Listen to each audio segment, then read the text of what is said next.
gute alte VHS-Kassette. Früher Standard, heute schon fast vergessen. Wer noch bespielte Kassetten zu Hause rumliegen hat, kann sie auch digitalisieren. Zum Beispiel mit dem Funai WD6D M101 Rekorder.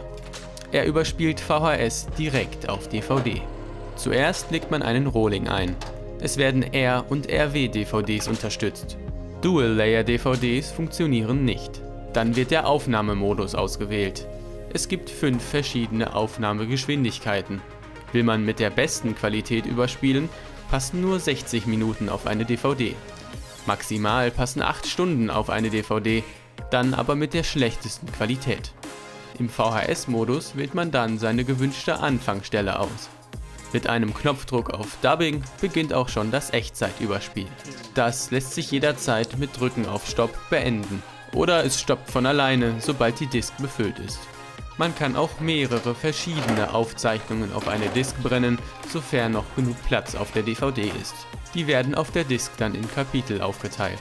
Am Ende muss man die DVD finalisieren, damit sie endgültig gebrannt wird und abgespielt werden kann. Da das Gerät aus dem Jahre 2013 stammt, ist sogar ein HDMI-Anschluss vorhanden. So können die Inhalte verlustfrei ausgegeben werden. Wer über einen HDMI-Grabber verfügt, kann somit auch direkt über den Anschluss und ohne DVD überspielen. Dann entfallen auch die Speicherplatzprobleme der DVD.